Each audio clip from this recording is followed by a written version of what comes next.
voy a hablar, como podéis intuir, de matemáticas y salud, pero antes de hablar, antes de nada, dar las gracias a Juan Gordillo y a todo el equipo por invitarme a venir aquí y felicitaros por el pueblo tan bonito que tenéis, lo poquito que he podido ver, porque es la primera vez que vengo a Rute, y gracias a vosotros por venir aquí voluntariamente a escucharme. Vamos a hablar de matemáticas y salud, pero antes de empezar de hablar, yo soy profesora en la Universidad de Sevilla y soy matemática, pero no doy clases en la Facultad de Matemáticas, doy clases en la Escuela Técnica Superior de Ingeniería Informática, doy clases para los informáticos, en versión corta. Y antes de empezar me gustaría hacer una pregunta, que es ¿cuántos de los que estáis aquí estáis en primero de bachillerato, no? Todavía podéis cambiar mucho de opinión, pero hoy día 3, hoy día 3 de abril de 2019, ¿cuántos de los que están aquí queréis ser matemáticos o matemáticas, estudiar en la Facultad de Matemáticas? Una. Espérate, voy a repetir la pregunta, que no la había entendido. Hoy, 3 de abril de 2019, ¿cuántos de aquí quieren estudiar matemáticas en la facultad? ¿Una? Muy bien. Y soy profesora, como ya he dicho, no en la Facultad de Matemáticas, sino en la Escuela de Informática. O sea, yo doy clase a los que van a ser ingenieros o ingenieras en informática. Y de aquí, ¿cuántos piensan ir a la facultad? No se llaman facultad, porque los ingenieros no tienen facultades, tienen escuela. ¿Cuántos de aquí quieren ir a la Escuela de Informática, ser ingeniero o ingeniera informática? 1, 2, 4. Bueno, pues nada, yo os animo, evidentemente, a que estudiéis matemáticas, a que os replanteéis un poco lo de las matemáticas y lo de la informática, porque, primero porque son apasionantes, las matemáticas y la informática son... Yo la informática la conocí en 2000, o sea, me empecé a enterar de que iba a la carrera de informática en 2005, cuando empecé a dar clases en la Escuela de Informática, antes daba para ingenieros agrónomos, y son dos titulaciones fascinantes. Me gustan un poquito más las matemáticas, pero la informática es fascinante, cada vez me gusta más la titulación de informática, y os animo a que si os gusta, a que os planteéis la posibilidad de estudiarlo, si os apetece, porque son dos titulaciones que son, básicamente, van a ser un porcentaje muy elevado de los trabajos del futuro, ¿no? El otro día decía un consultor, un privado de la empresa en la radio, que vamos a tener que empezar a traer inmigrantes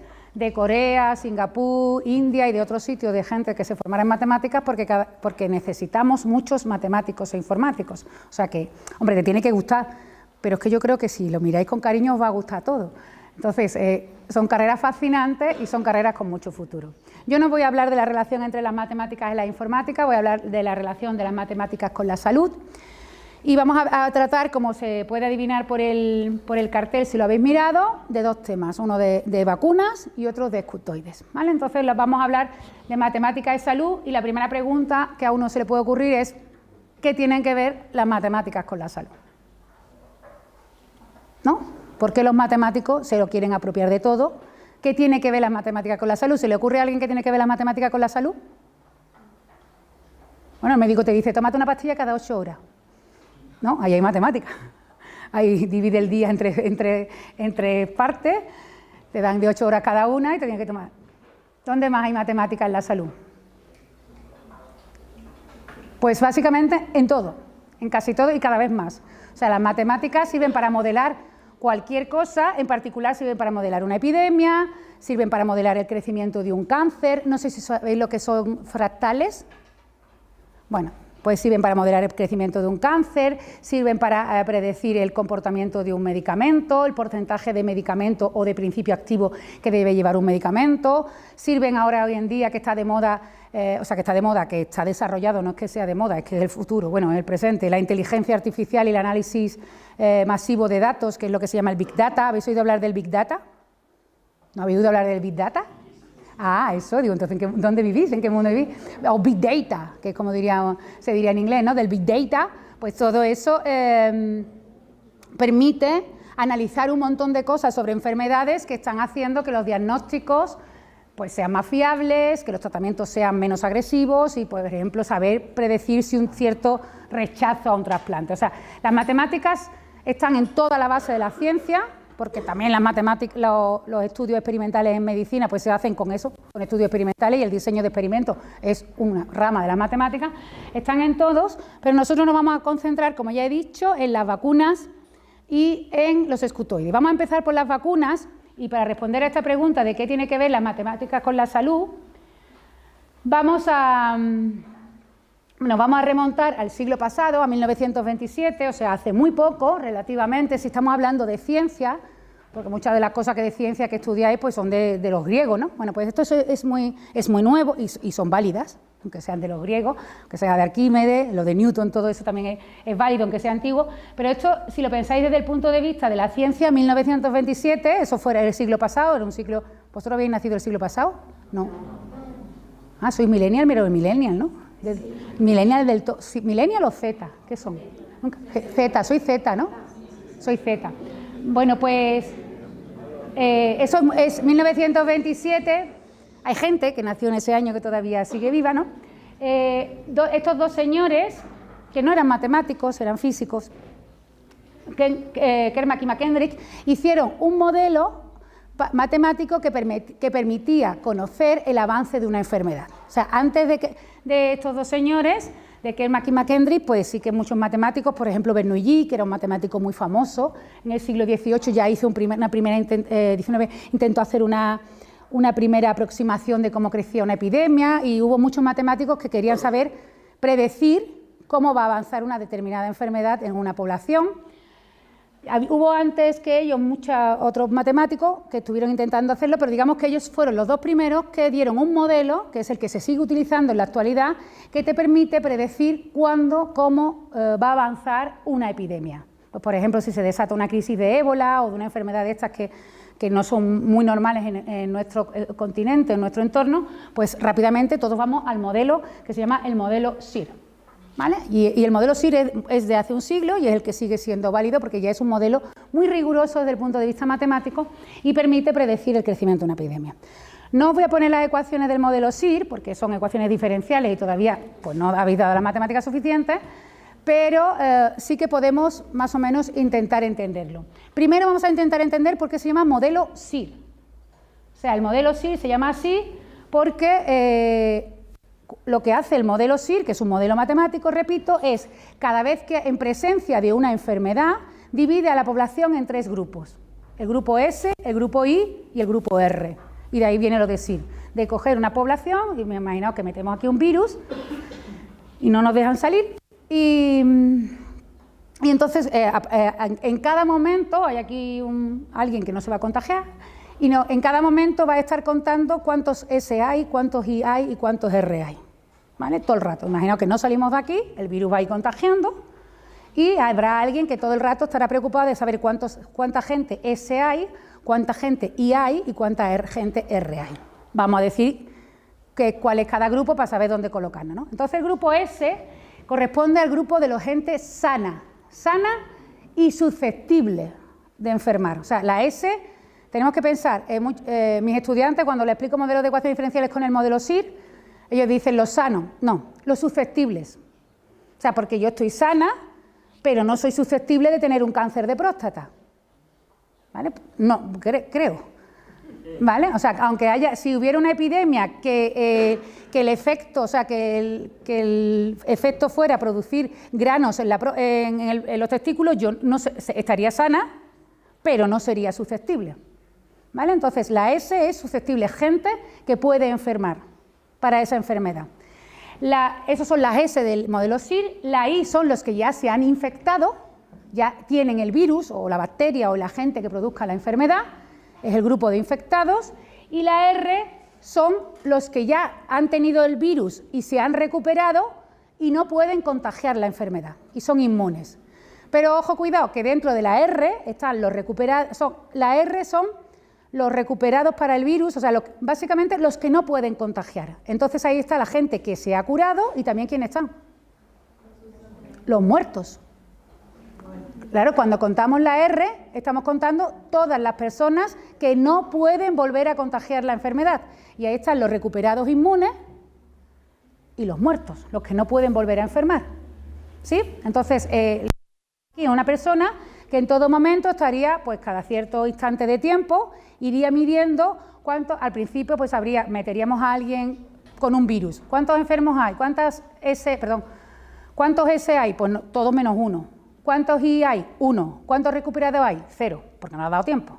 y a medida que va a avanzar el tiempo, ese infectado iría contagiando a los que están aquí, ese iría decreciendo, cada vez habría menos gente susceptible, porque los estaría infectando, la I iría creciendo también, porque iría infectando cada vez más gente, y la R empezaría a crecer, porque para que haya gente recuperada, primero tiene que haber gente infectada. ¿Sí? Ese es el modelo SIR, se hacen con ecuaciones en derivadas parciales, que son una cosa muy bonita que descubriréis cuando estudiéis matemáticas, si no, os vais a quedar con las ganas de saberlas.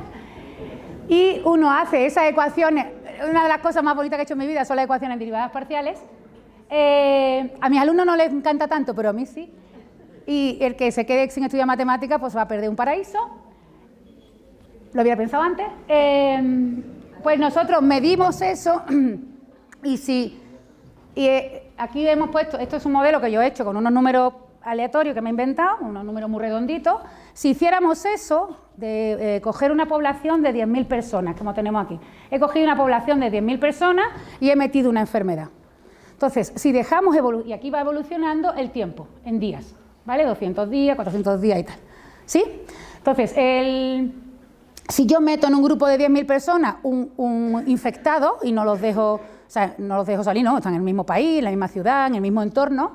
¿Qué va a pasar? Aquí tenemos pintadas las 3 funciones que yo os he dicho que tenemos que medir en todo momento, que son los infectados, los susceptibles, que son los sanos que se pueden contagiar, y los recuperados. Entonces, al principio, obviamente, todo el mundo está sano, susceptible.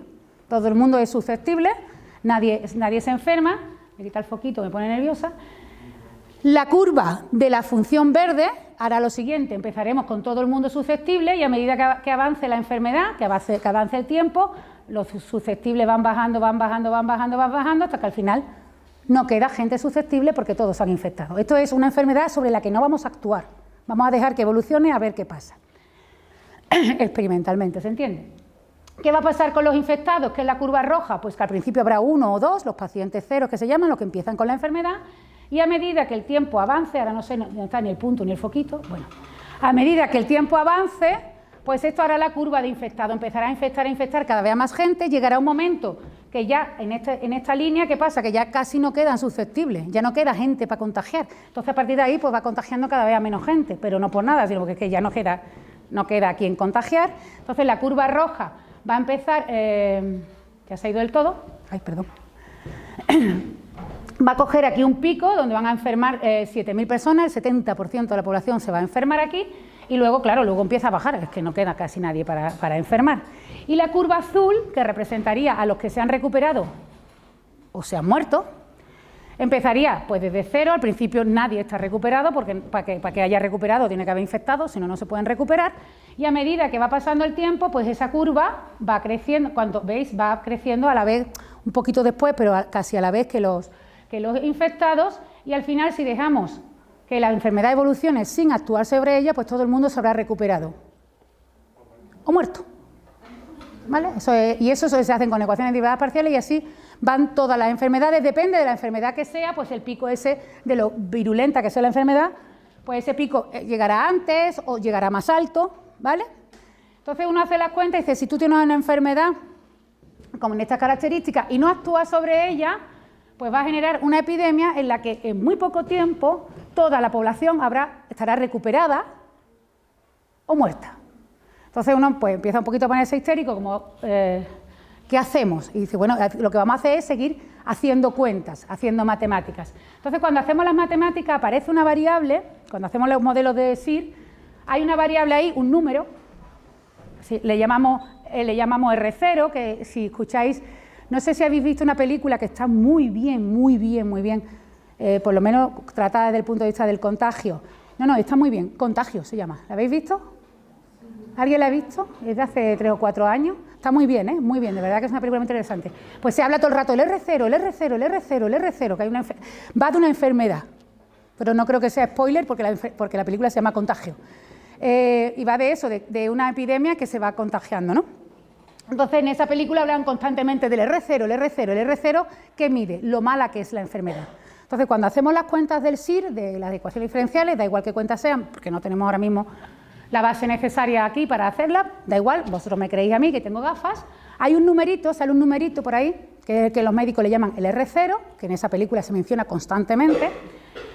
El R0 es lo que se llama el número básico de reproducción, o el R0 depende de la enfermedad. Claro, los matemáticos cuando nos dicen, oye, ¿me podéis dar el R0? Por ejemplo, no sé si acordáis de la crisis de ébola que hubo, no sé, hace unos cuantos de años, que una enfermera se contagió, eso no sé cuánto hace de eso, 5 o 6 años, no lo sé, porque soy un desastre para los números, pero en esa todo lo primero que tenían que hacer es, cuando se vio que se estaba desatando la epidemia, hay matemáticos que trabajan en epidemia, buscando el R0. ¿Cuál es el R0?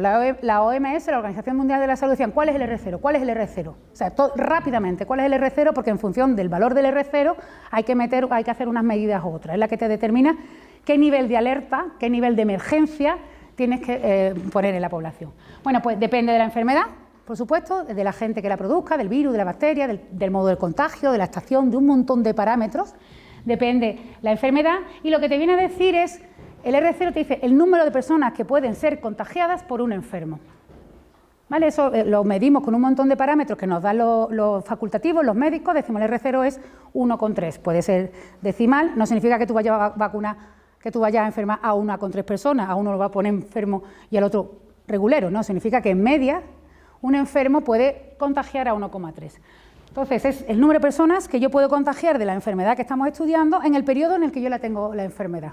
Podemos pensar, por ejemplo, un R0 igual a 2, si yo digo, tengo una enfermedad de R0 igual a 2, el ébola más o menos tiene un R0 igual a 2, menos de 2, pero muy cerquita del 2, que es bastante peligroso. Entonces, ¿qué significa que tengo una enfermedad de R02? Pues significa que cuando tenga el paciente 0, ese paciente podrá contagiar a 2 personas. Entonces, vamos a pensar que una persona con ébola o con cualquier enfermedad que tenga R02 tarda un día en contagiar a los 2 que le toca contagiar. ¿Vale? Lo de que le toca contagiar, entre comillas. O sea, yo tengo la enfermedad, yo soy el paciente 0, voy a contagiar a 2. Y lo voy a contagiar en un día. Y esos 2 van a contagiar a sus 2 en un día. Y que vamos a suponer ese escenario, pues entonces empieza el paciente 0, contagia a sus 2. Ahora, al siguiente día, esos 2 habrán contagiado ¿a cuánto? A 4. ¿Vale? Y al siguiente día, esos 4 habrán contagiado a 8. Y el siguiente día, 16, 32, potencias de 2. Es un crecimiento exponencial. Entonces, si vamos en ese escenario en el que tenemos una enfermedad de R02 que tarda un día en contagiarse y sobre la que no actuamos, ¿cuántos días harían falta para contagiar a toda la humanidad? Y uno puede decir, bueno, pero es que si están en África aquí no llegan. Sí, porque van en avión. Es que si están en Italia no van a llegar a Canadá. Sí, porque hoy en día, afortunadamente, tenemos unos medios de transporte muy, muy buenos para todo, también para los virus y para los agentes epidémicos. O sea que el mundo está entero conectado en Instagram y también en avión. Entonces, ¿cuántos días harían falta para que una enfermedad que tiene un R0 igual a 2, que es peligroso porque es una enfermedad, pero no es muy alto, ¿cuántos días harían falta para que toda la humanidad se contagiara? Si cada día un enfermo contagiado contagia a sus 2 siguientes.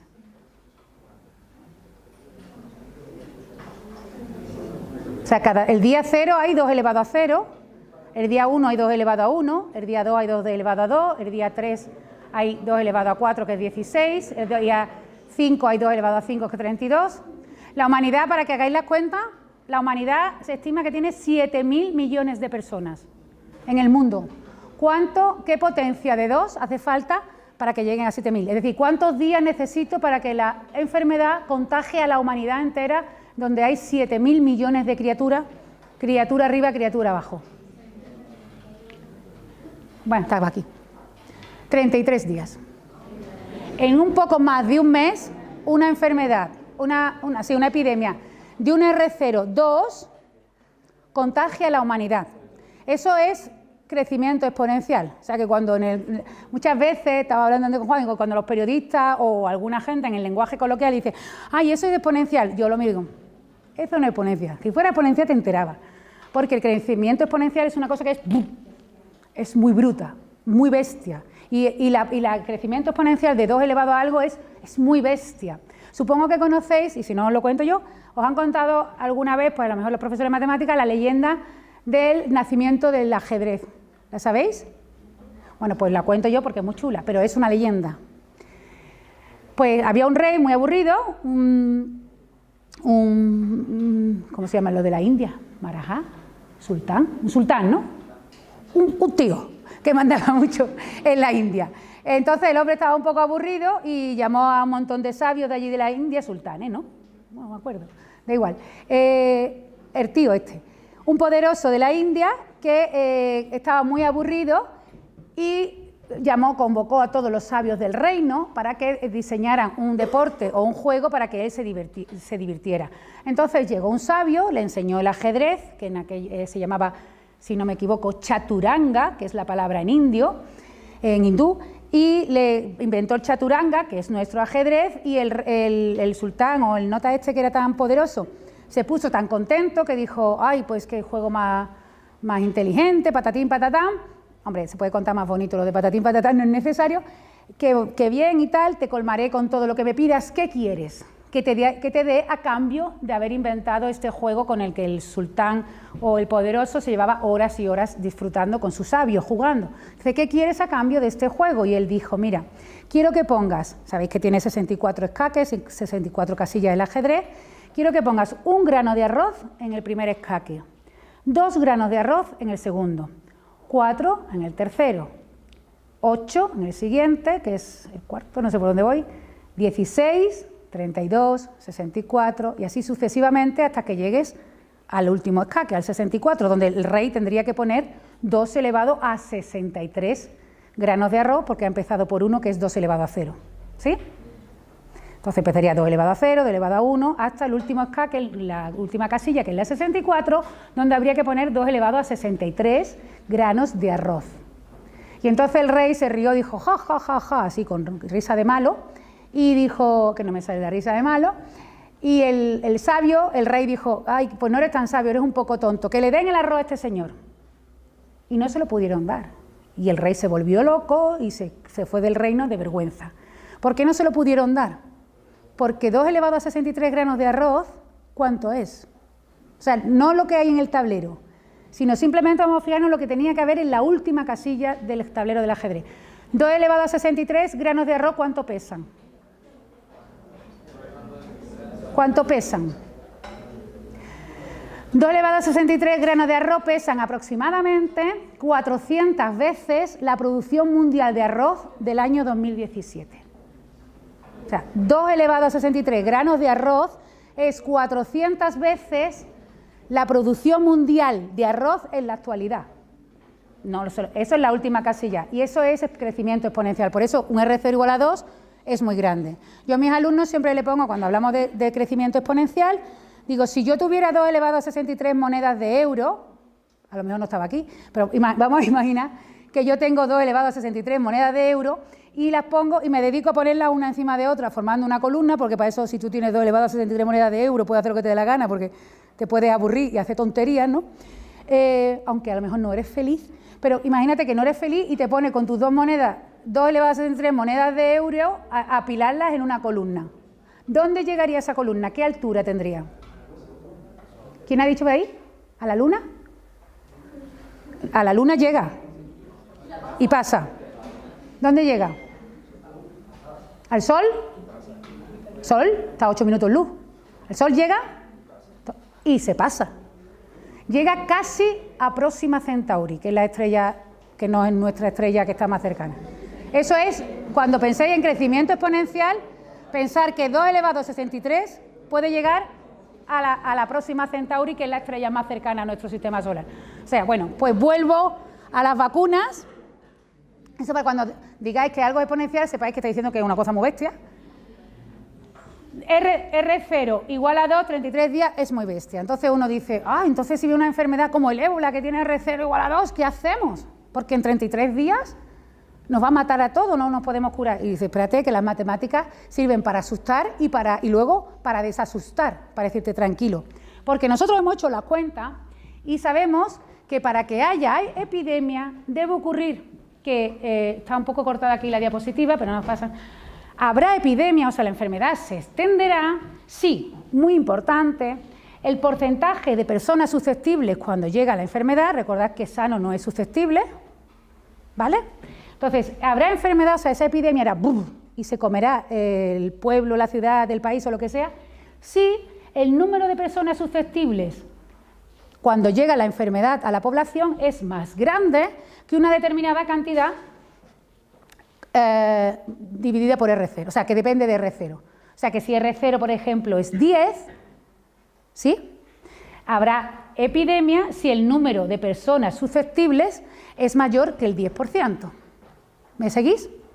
O sea, si el número de personas susceptibles para un R010, que R010 ya es una cosa muy, muy seria, o si yo, por ejemplo, o si tengo un R02, que es más fácil, si tengo una enfermedad de R02 como el ébola, para que haya epidemia, el porcentaje de personas susceptibles en el momento de desatarse la epidemia, la enfermedad, debe ser mayor que un medio. O sea, el número de personas susceptibles debe ser mayor que el 50%. Si hay más del 50% de la población susceptible de enfermar, ¡bum!, aquello va a correr. Si el número de personas susceptibles es menor estrictamente que la mitad, no habrá epidemia. Se enfermarán alguna gente, pero no va a tener fuerza para haber epidemia. ¡Ojo! Muy bien. O sea, todo depende de cuánta gente sea susceptible de enfermar. Y sano no es susceptible. Entonces, para que no haya epidemia, ¿qué hay que hacer? Conseguir que el porcentaje de personas susceptibles de enfermar sea lo más chico posible. ¿Sí? Entonces, si va a venir una enfermedad de R02, tengo que conseguir que el porcentaje de personas susceptibles de enfermar, porcentaje, no número, claro, que el número de personas susceptibles de enfermar sea menor que un medio, menor que el 50%. ¿Vale? Si aquí viene esto, digo, bueno, voy a intentar que sean solo susceptibles la mitad.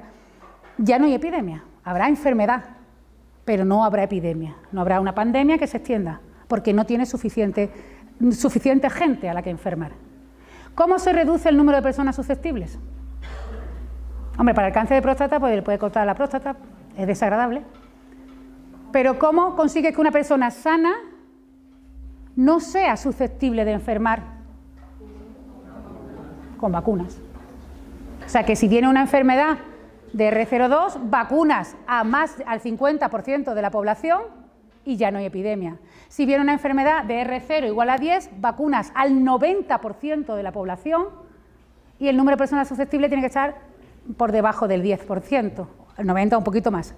O sea que la forma, que es muy fácil, la matemática te dicen, lo que tienes que hacer es que no haya gente susceptible de enfermar. Si no hay gente susceptible de enfermar, ya puede venir sarampión, la difteria o lo que tú quieras, que no va a haber enfermedad.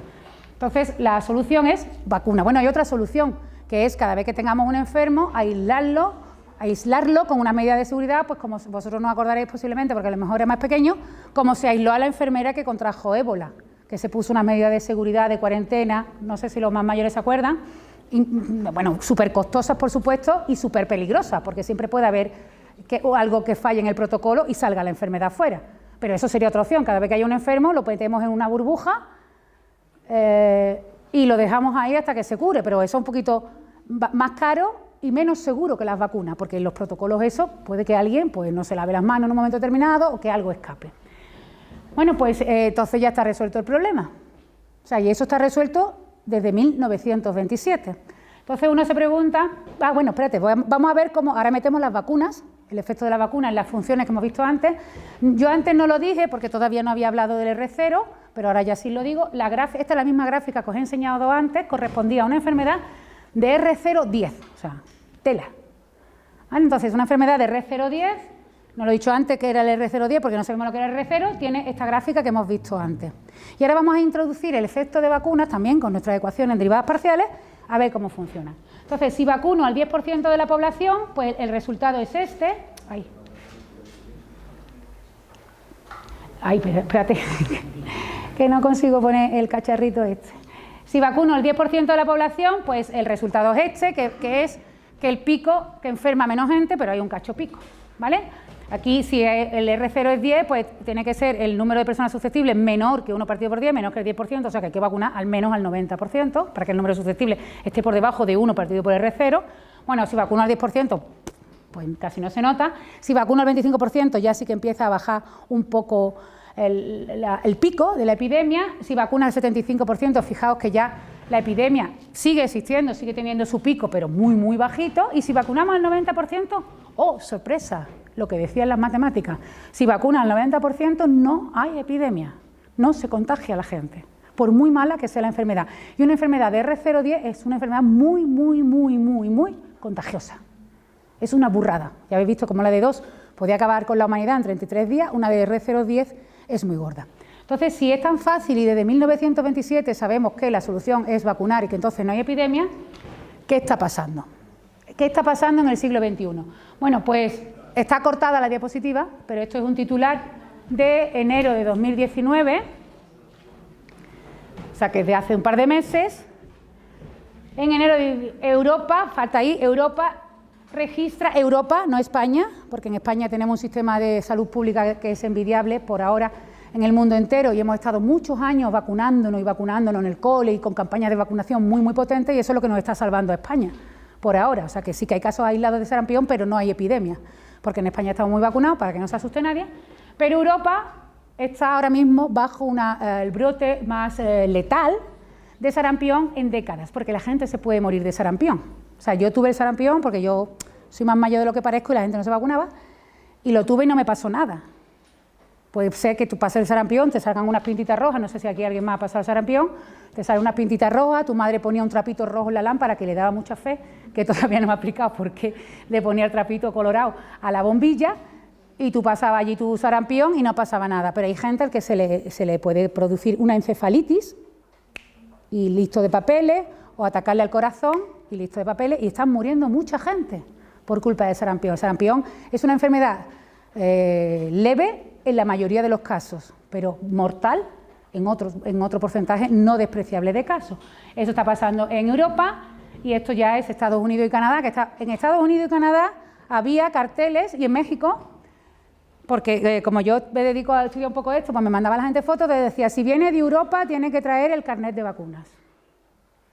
Y ya está, porque no nos vaya a traer aquí la infección.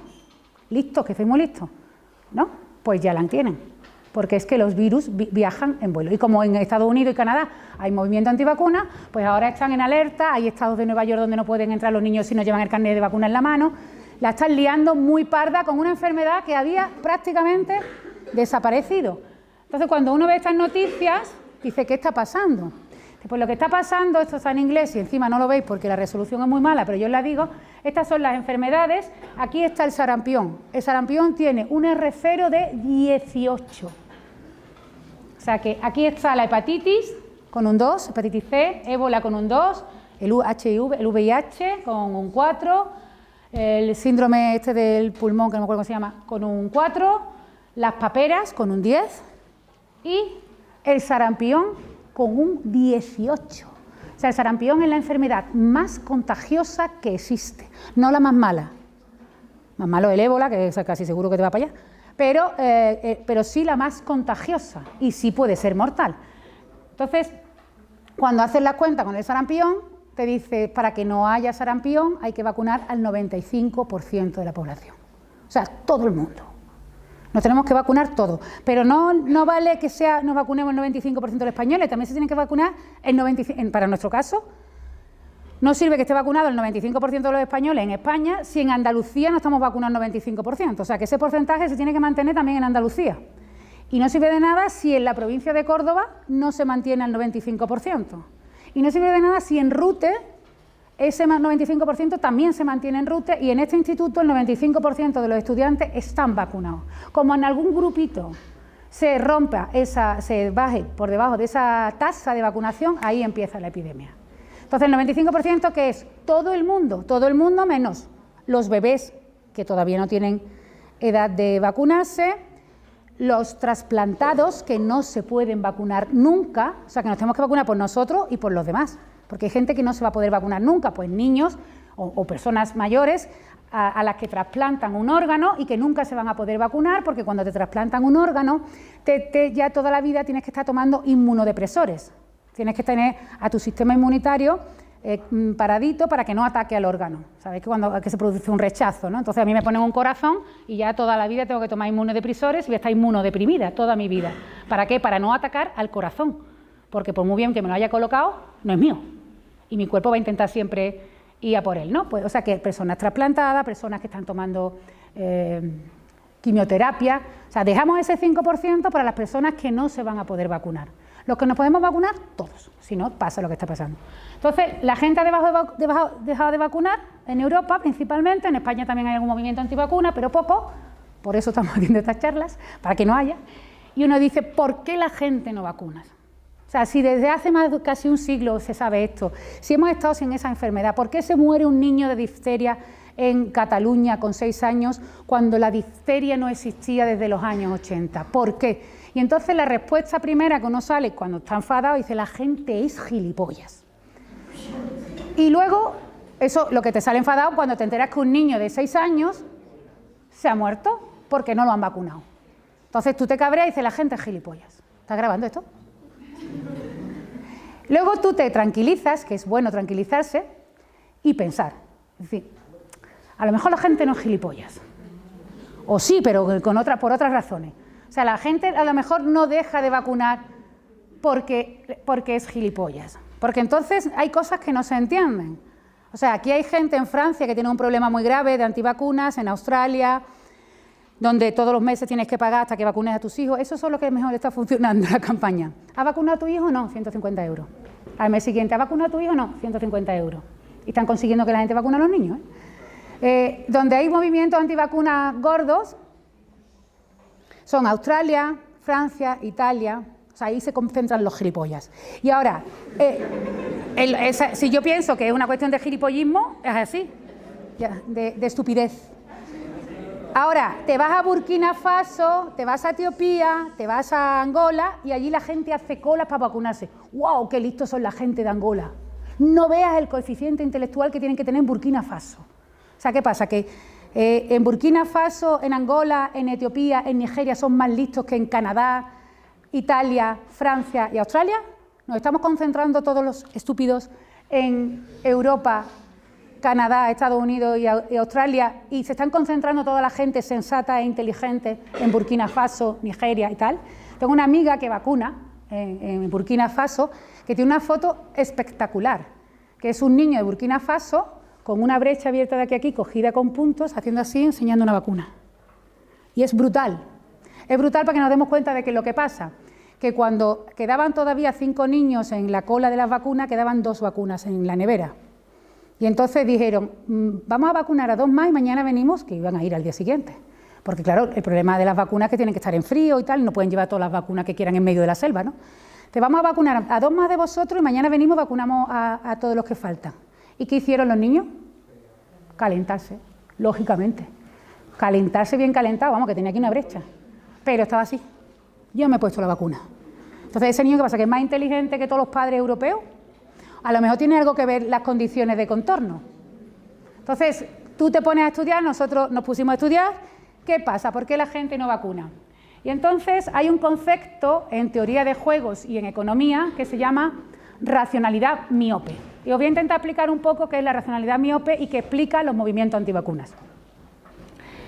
Cuando en el mundo, iba a decir el mundo civilizado, pero no, cuando en Europa, en los países donde no tenemos, del primer mundo, vamos a vacunar, bueno, yo no me lo he planteado nunca, vacunar o no vacunar, yo iba a vacunar y para adelante, ¿no? Que me han enseñado las vacunas salvan vidas, igual que potabilizar el agua, pero puede ser que alguien que esté en un mundo así muy ideal diga, va a vacunar a su bebé gordito, precioso, que está sano, y ahora va tú, le pones un pinchazo y al niño le dan décimas de fiebre, porque sí que es verdad que le dan décimas de fiebre. ¿Y tú por qué voy a vacunar yo a mi niño? Entonces puede ser que alguien se pregunte, ¿lo vacuno o no lo vacuno? O sea, no creo que ningún padre, ninguna madre antivacuna, cuando decide no vacunar, diga, no te voy a vacunar para que te mueras.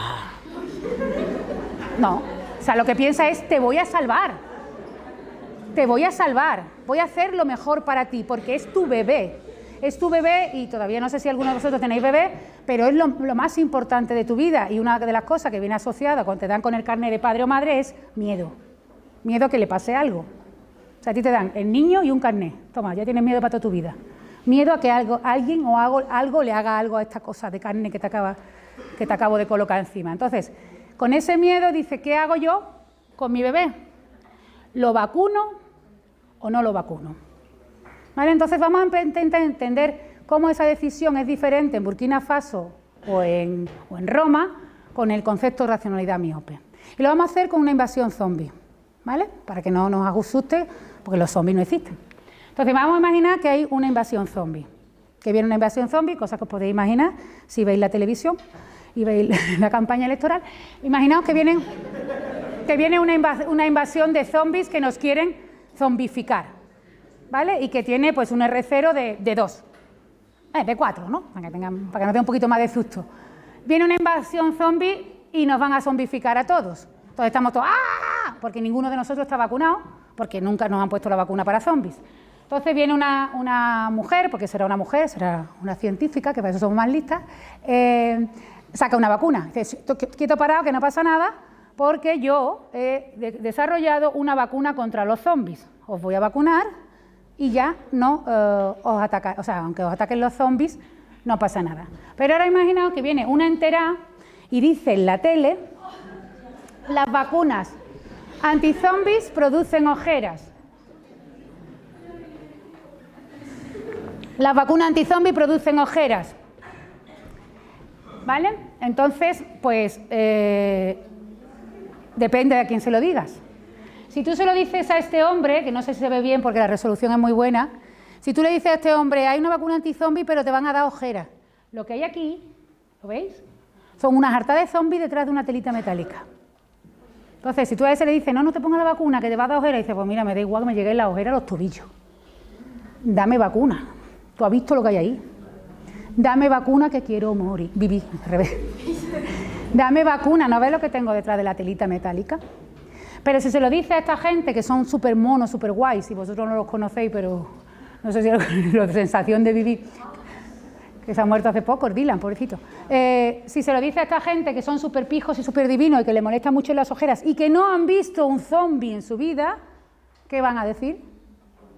Que no. Que no quieren ponerse una vacuna que le dé ojera porque los zombies no existen, porque ellos no han visto los zombies. Bueno, pues esto es Europa y esto es Nigeria, Burkina Faso. Ellos sí han visto los zombies, sí se les han muerto hijos por culpa del sarampión y sí han visto los zombies detrás de una mallete metálica. Y esto de aquí es Europa, es Canadá, es Australia. ¿Ya no existe el sarampión? Toma que no existe. Sí que existe, lo que pasa es que estaba acobardado. ¿Ya no existe la difteria? Toma que no existe. Ahí tiene un niño muerto por difteria en Cataluña. Claro que existen las enfermedades, claro que están los zombies ahí. Lo que pasa es que los teníamos escondidos porque hemos tenido unas grandes campañas de vacunación. Y uno puede decir, bueno, y porque alguien diga que las vacunas son malas, porque hay gente que dice que las vacunas dan autismo, cosa que es mentira, porque el autismo no se produce, el autismo ya se sabe, porque ya están estudiando mucha gente sobre el autismo, viene desde la barriga de mamá y viene desde el primer momento de creación del niño, de gestación, o que las vacunas traen plomo, o todas las insensateces, que no me salía mierda en forma políticamente correcta. Todas las insensateces que la gente quiere decir sobre la vacuna, y eso puede modificar la actitud de la gente, y ahora puede otra vez decir, es que la gente es idiota, que eso nos gusta mucho decirlo. ¿Por qué te fías de lo que diga la gente en la tele? ¿Por qué te fías de lo que pone en Facebook? ¿Por qué te fías de lo que ves en Instagram? Por esto mismo que vamos a aplicar ahora también con matemáticas.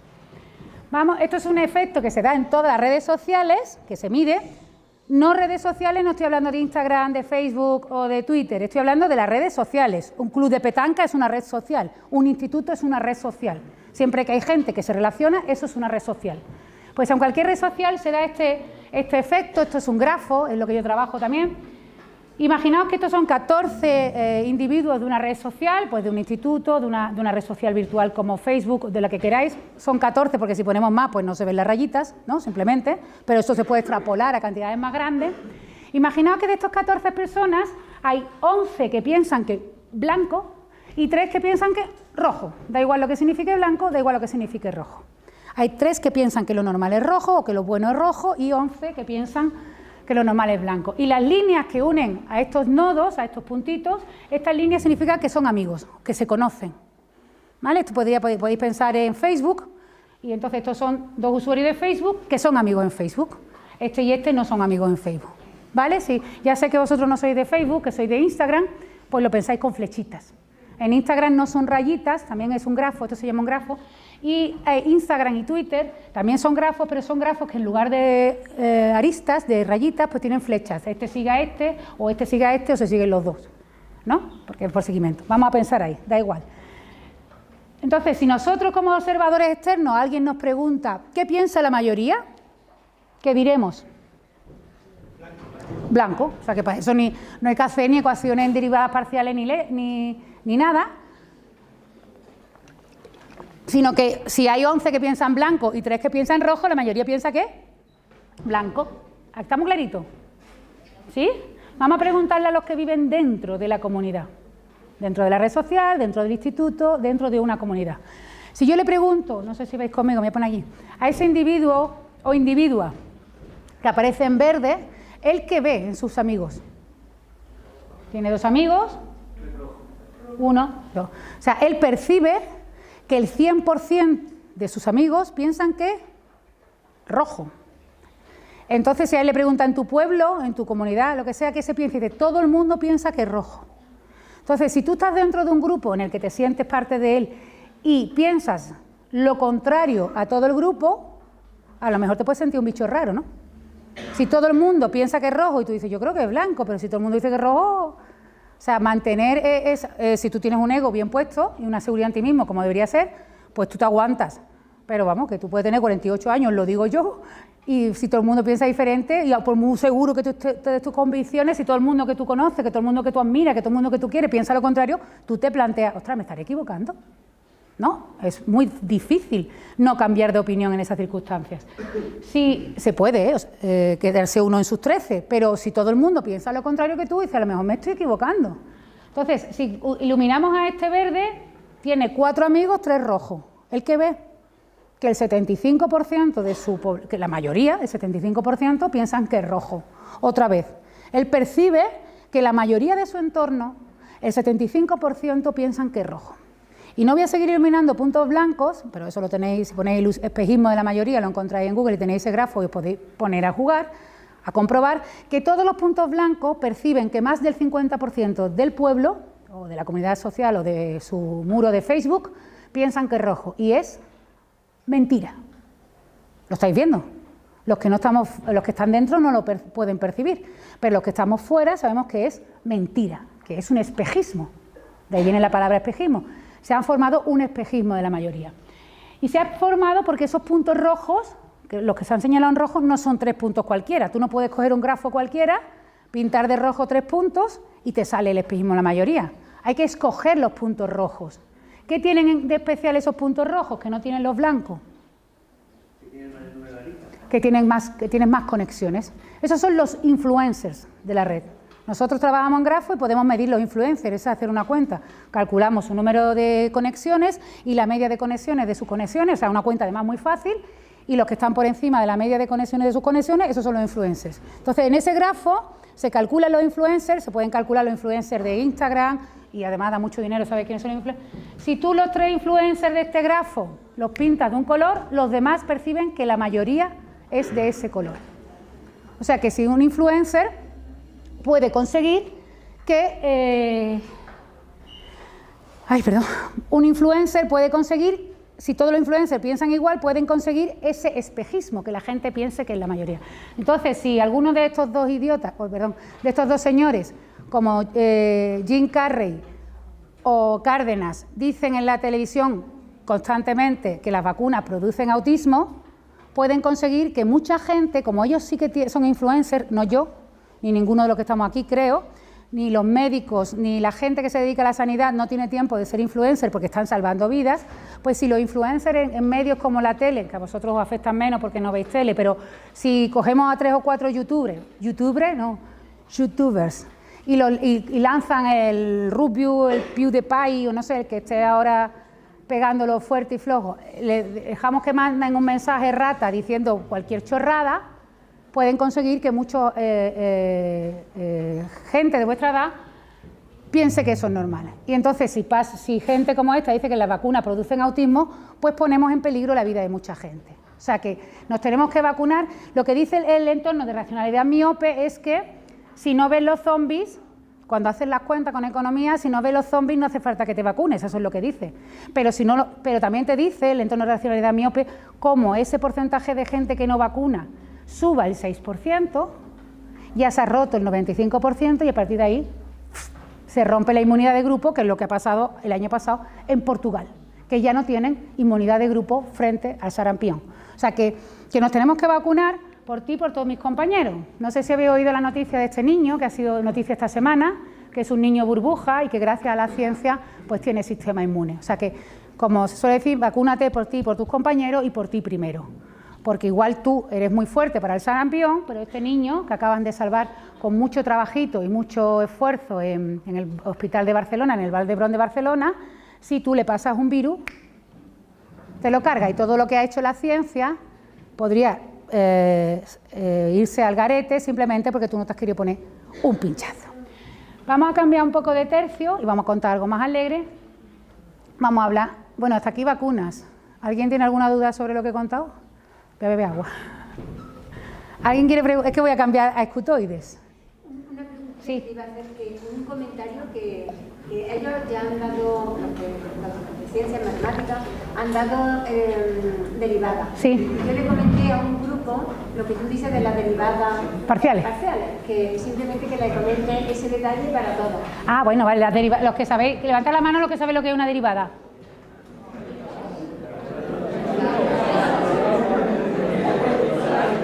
Ah, vale, claro. Ya la podéis bajar. Bueno, ya la podéis bajar. Las derivadas, para los que no saben lo que es una derivada, es una forma o un método que tenemos en matemática, también en física, pero no lo han copiado los matemáticos.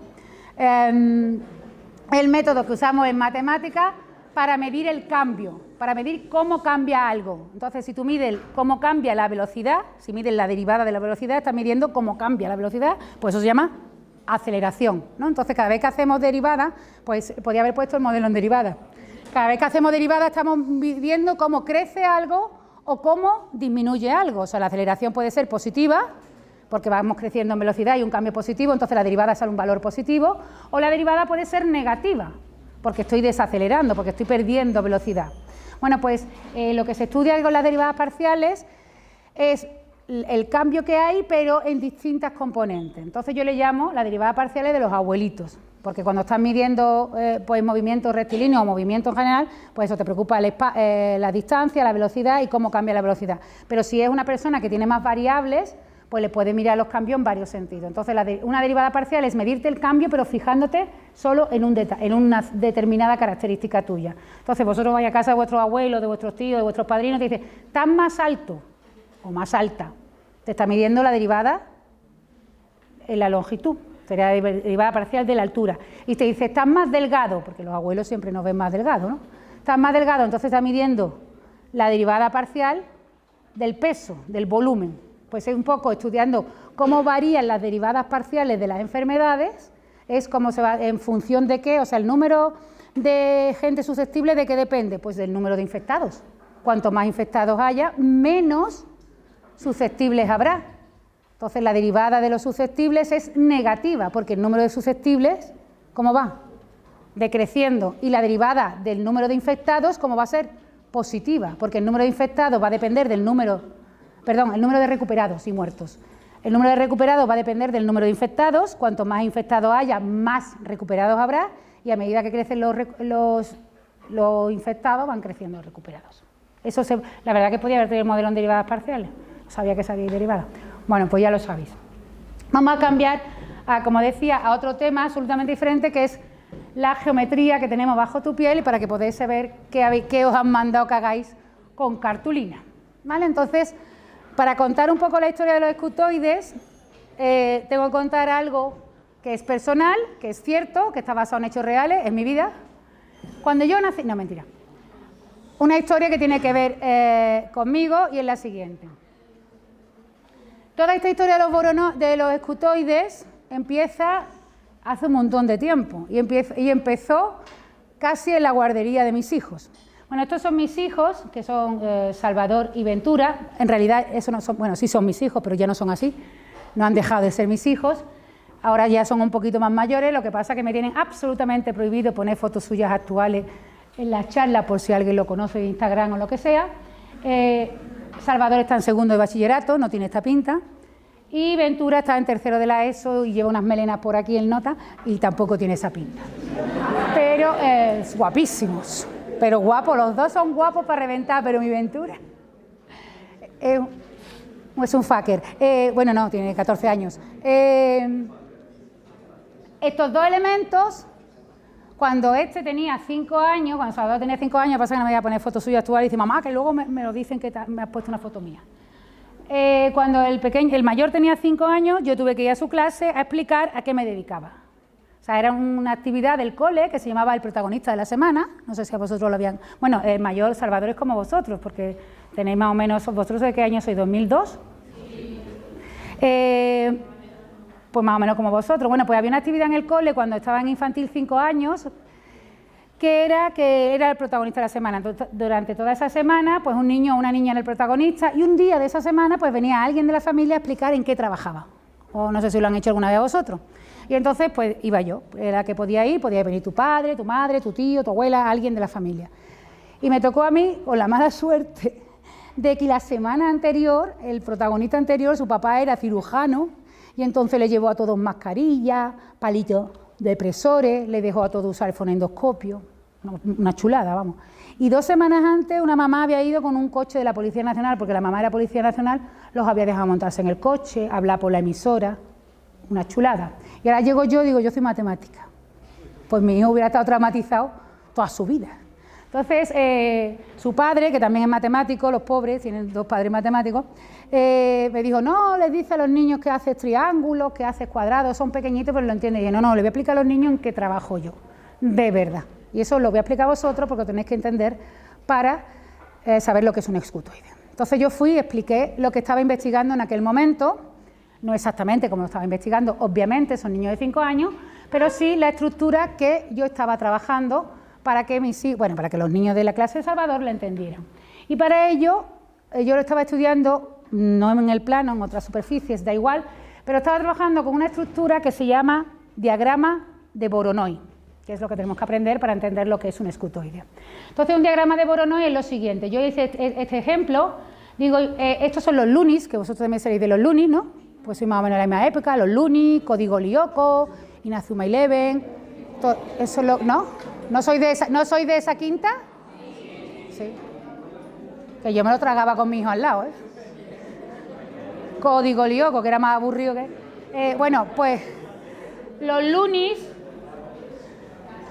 Cogí los Lunis porque, claro, era pequeñito y entonces era súper fan de los Lunis. Digo, ahora quiero que os concentréis en el problema porque los niños de 5 años no entendieron, ¿eh? Y ahora vamos a coger los Lunis y los vamos a poner fijos en el patio del colegio. No se pueden mover, ¿no? Entonces tenéis aquí, pues, a Lubina, a Lula, esto es un caramelo, Lucho, Lublu, todos están como si vosotros ponéis aquí, quitamos la silla y os pongo fijo en el suelo, os distribuís como os dais la gana, pero no os movéis.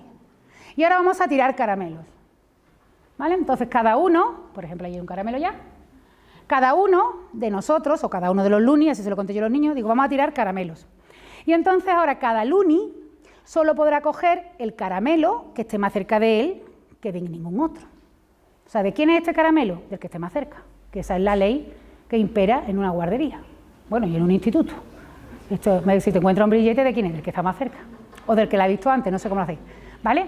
No vamos a entrar en polémica, pero lo lógico, bueno, es la regla de una piñata. Si vamos a tirar caramelo, ¿cuáles son los tuyos? Los que caen más cerca tuya que de ningún otro, ¿no? Esa debería ser la regla de justicia o la regla de equidad en una piñata, ¿no? Lo que pasa es que luego aparecerá un niño rata que irá por ahí robándole los caramelos a los demás. Pero lo lógico es que si tú estás en una piñata, tú te quedes los caramelos que están más cerca de ti que del resto de la competencia, ¿sí?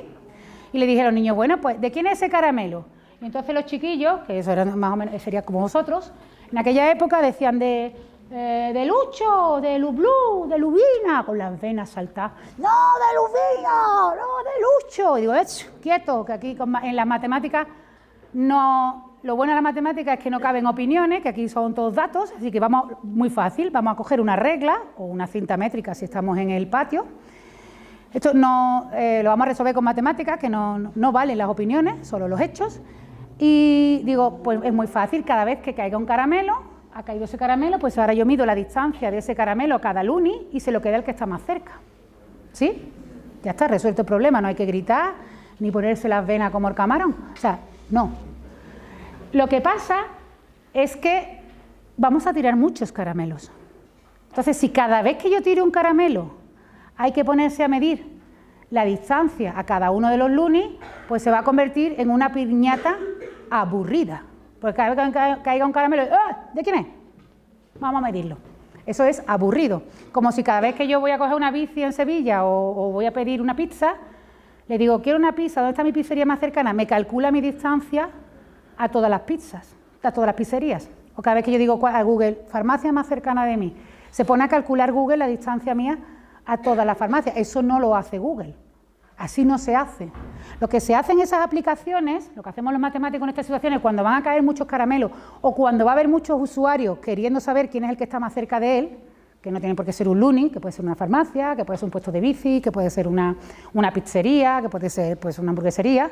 Lo que hace una aplicación de móvil no es cada vez que muchos usuarios van a usarla, o por ejemplo aquí, cuando van a caer muchos caramelos, esto no se lo conté a los niños, lo estoy contando a vosotros, lo que no se hace es todo el rato medir distancia, porque eso es ineficiente en el caso de una aplicación de móvil y aburridísimo en el caso de una piñata. Entonces, lo que hacemos los matemáticos es, antes de empezar a tirar caramelos o antes de que los usuarios empiecen a utilizar una determinada aplicación de geolocalización, es dividir el mapa en regiones. En las regiones, de forma que a cada luni, a cada pizzería, a cada farmacia, a cada servicio, le asigna la región del plano de los puntos que están más cerca de él que de ningún otro. O sea, perdemos un poco de tiempo al principio para que luego la piñata sea divertida y para que luego la aplicación sea rápida, ¿no? Sea eficiente. Entonces, por ejemplo, esta es la región de Lucho, el caramelo ha caído en su región, yo no tengo que medir la distancia, sino ¿en qué región ha caído? En la mía, ha caído en la mía. ¿En qué región ha caído? En la tuya. Simplemente identificar en qué región ha caído. Esas son las regiones de Voronoi. Y son muy fáciles de calcular, porque ¿qué línea es esta? ¿Cómo se calcula esta línea? La que separa los caramelos de Lucho de la de Lublu. ¿Cómo se llama esa línea que divide el plano en dos regiones por la mitad del camino? Mediatriz. Eso sí lo conocéis, ¿no? Mediatriz, ¿no? Entonces yo cojo la mediatriz, hombre, esto a los niños chicos no se lo pude decir, pero a vosotros sí, ¿eh? La mediatriz entre Lucho... o sea, yo estoy segura de que si hacemos esto con niños de infantil, lo hacen. Tú le das una tiza y dices, pinta tu región. Y seguro que les sale clavado, pero clavado porque el concepto de egoísmo en los niños de 5 años es el más profundo. Entonces, es ver ahí un amigo y aquí el otro, y entre tú y yo vamos a pintar la mediatriz, y yo la voy a pintar por la mitad, porque yo... ahí enfrente está el otro mirando. O sea, que como te intente pasar una mijita, o sea, no va a salir un diagrama de Voronoi perfecto, pero muy aproximado, porque cuando estén ahí otro colega dice, che, pues la mitad, y tú vas a pintar la raya, pero el otro va a estar controlando, que no te vaya a su terreno, ¿vale? Eso en los pueblos chiquititos, más chiquititos que esto, lo saben muy bien los vecinos con las medianías, sabían Voronoi que te muere, vamos, unas peleas, o sea, que eso sin regla, ¿eh? Sabían dónde estaban las medias, pues los niños también. O sea, estoy segura, a ver si algún maestro de infantil me deja hacer el experimento con sus cobayas, es decir, con sus niños, y estoy segura que sale clavado, porque ellos lo saben. Entonces, Lucho, por ejemplo, para pintar su región de Voronoi, dice, bueno, mira a Lublu, y mientras lo está viendo, más o menos, así no se hace, pero bueno, pinta esa mediatriz, ahora se encuentra aquí que la que está compitiendo es con Lubina, pues pinta el trozo de mediatriz entre Lubina y Lucho. Aquí lo mismo, cuando se vuelve para Lulo, pues calcula su mediatriz y así va generando su región de Voronoi. Y eso es lo que se utiliza, esto se llama el diagrama de Voronoi y es lo que se utiliza en 2 dimensiones o en 3 también, porque también se puede hacer en cualquier dimensión, pues para lo que os he dicho. Entonces así yo se lo conté a los niños y a partir de ahí, pues bueno, empezaba a ver una presentación de PowerPoint un poco cutre, porque era 2007 todavía, y entonces empezaban a caer caramelos y ellos gritaban los nombres de los agraciados y tal. Supongo que ninguno se acuerda de lo que es el diagrama de Voronoi, pero ese día sí que entendieron qué significa el diagrama de Voronoi. Porque en verdad, yo, que adolescente, en verdad el diagrama de Voronoi en plan, está en plan, ¿no? En realidad, o en verdad, el diagrama de Voronoi es un concepto muy intuitivo, es lo que está más cerca de mí es mío. ¿vale? O sea, que entre tú y yo la competencia es el espacio entre las farmacias y tal. Bueno, pues aquí voy a poner un vídeo que no tiene, no sé si sale el sonido o no, está en japonés, o sea, que no sé cómo está de japonés, yo lo voy a ir traduciendo, y donde se ve cómo el diagrama de Voronoi aparece siempre que hay competencia por el espacio de forma leal, de forma justa, donde nadie tiene más derecho que nadie. Todos los lunes se quedan con lo que está más cerca de él y en la farmacia estamos suponiendo que la gente...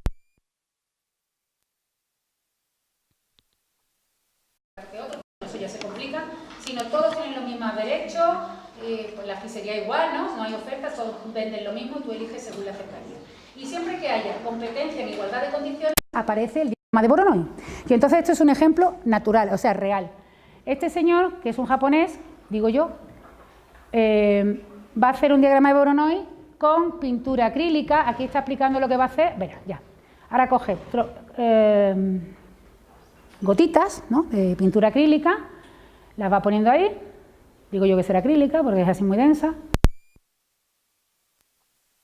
Estoy muy despacito y intentando que por todos sitios haya la misma presión. Claro, para que sea un diagrama. Y ahora, claro, se van a expandir y van a competir por el espacio. Y lo que sale, fijaos, ¿a qué se parece? A un diagrama de Voronoi. O sea, empieza a apachurrar y se van creando las líneas que había con los líneas. Ahora lo voy a hacer en plan pro, ¿no? Ahora voy a hacer, para que veas que de verdad es lo que sale matemáticamente, coge, esto sí, la gotita de pintura tiene que ser exactamente iguales, para que haya igualdad de condiciones. Ahora pinto unos puntitos encima y ahora vamos a hacer el diagrama de Voronoi, todo eso en japonés, sin usar reglas, ni nada. Como el papel es así, papel cebolla, creo que se llamaba este papel, te llevas un punto sobre otro, ¿se ve? Es que está muy mala la resolución. Lleva un punto sobre otro y ahora hace... Y ya tiene pintada la mediatriz. Ahora aquí el chino explica, como podéis comprobar, esta es la mediatriz, que es la recta que pasa por el punto medio en ortogonal. Lo hace así muchas veces y ahora coge los puntos, se va llevando, o sea, se puede hacer un diagrama de Voronoi sin regla. Llevándose los puntos uno sobre otro, ya tiene ahí medio pintado el diagrama de Voronoi y ahora con un retu, como dice mi sobrina, coge un retula y pinta el diagrama de Voronoi usando las mediatrices que ya ha marcado con el dedito y le sale, lo termina, ¿no? Y le sale, eso debería salir matemáticamente hablando, está hecho perfectamente matemáticamente, vamos a ver si la pintura sabe matemáticas. Y entonces ahora coge el metacrilato, lo tienes que bajar con la misma presión por todos sitios, esa es la parte difícil del vídeo. Y bueno, y que las gotas de pintura sean exactamente de la misma masa y que sale exactamente, es una cosa muy guapa. Esto está guapísimo. Esto lo ha hecho el chino 1000 veces antes de grabar el vídeo. Porque que te salgan lo que pasa es que he puesto la que le ha salido bien, bueno, el chino es japonés. Lo que te salga exactamente así es porque tiene que ser la pintura, cada gotita con exactamente la misma masa, si no hay competencia desleal, lo que os he dicho.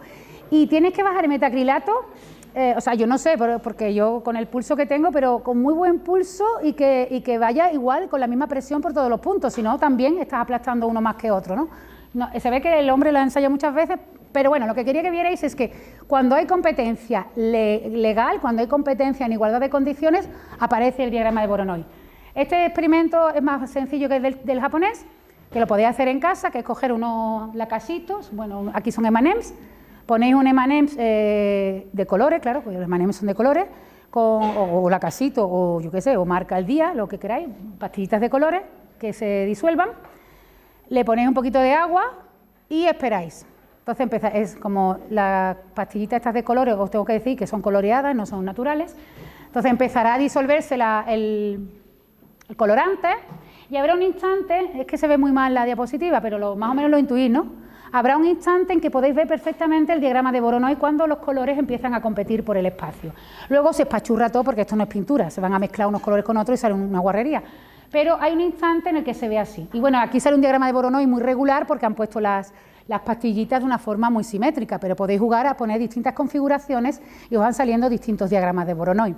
Otra forma de verlo, como yo se la hago muchas veces a los niños cuando hay un metacrilato y pompa de jabón, es cogéis un cristal o un metacrilato y hacéis muchas burbujas, muchas pompas de jabón, las pegáis unas con otras, no lo habéis hecho nunca de ir pegando pompitas unas con otras. Bueno, pues si miráis por abajo el cristal, por eso lo del cristal o el metacrilato, vais a ver perfectamente dibujado un diagrama de Voronoi, porque las burbujas, las pompas de jabón, también van a competir por el espacio de forma legal, ¿no? De forma en igualdad de condiciones.